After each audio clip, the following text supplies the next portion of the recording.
The compulsive, corrupted lies of Vietnam.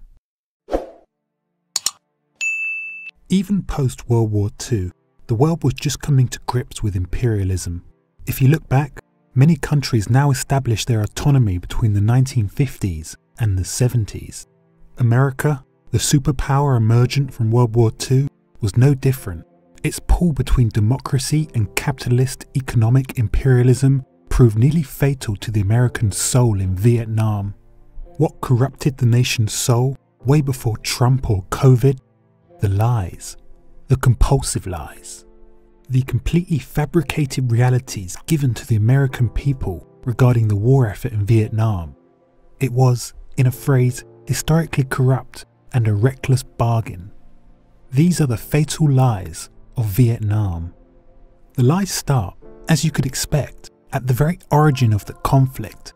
The slow dismantling of European colonialism did not die with the fight in Southeast Asia.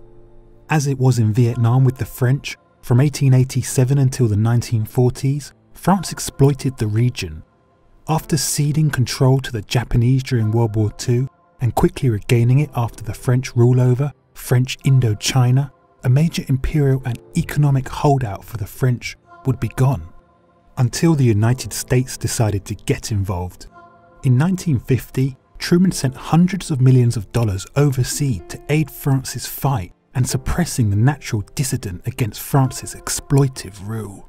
The first lie was told when Truman said these arms were for peacekeeping purposes. They were spent on munitions that directly led to the deaths of Vietnamese citizens. Behind the shroud of spreading democracy, America was in a sense promoting and facilitating French murder of autonomous Vietnamese peoples. This lie was not the worst lie told though. There were more. Washington never signed the Geneva Accords in 1954 that rightfully restored the autonomy of the Southeast Asian region. After trying to prop up an inept South Vietnamese dictator, Ngo Dinh Diem, for nearly a decade, the regime proved historically unpopular, a failed state ready to collapse. So the US turned face and gave tacit approval for this very same dictator's assassination. Talk about lies on lies. To the public, the US said they had no idea the coup was coming. That gave the United States a publicly credible reason to land active US combat troops on Vietnam's shores in 1965. In reality, Operation Rolling Thunder was engaged to make the president's foreign policy look more credible. But they lied about the instigating moment that compelled such a display of military force in Vietnam, the Gulf of Tonkin.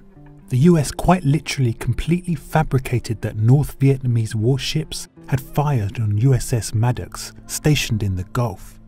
While US generals, policy members, presidential cabinet officials and the president himself said the Vietnamese provoked the US in this attack, it is very important to realise that this incident never happened. The North Vietnamese never fired on USS Maddox, not one time. To protect how President Johnson's foreign policy appeared to the American people, the lies continued and sadly became routine. Generals regularly lied about how the war was going. They would claim intensive bombing campaigns meant imminent victory when it was more of a metaphorical scratch on the Viet Cong's will to fight for their autonomy. There were tens of thousands of Viet Cong incidents most years of the war, unaltered by bombing campaigns. They lied about how much it cost. In 1965, Congress was told only $1 billion was needed for the war effort. They secretly funded nearly $13 billion. They lied about how many troops it would take to win the war objective. It would have taken 500,000 troops by the Secret of Defense's estimation to win the war. They never told the public. And they tried to spin a lie that the shameless retreat from Vietnam in 1972 was somehow a victory.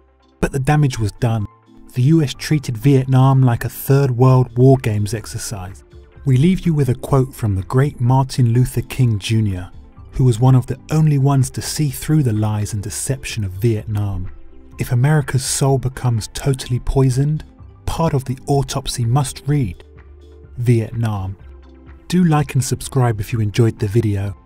And from all of us at History HQ, we'll see you next time.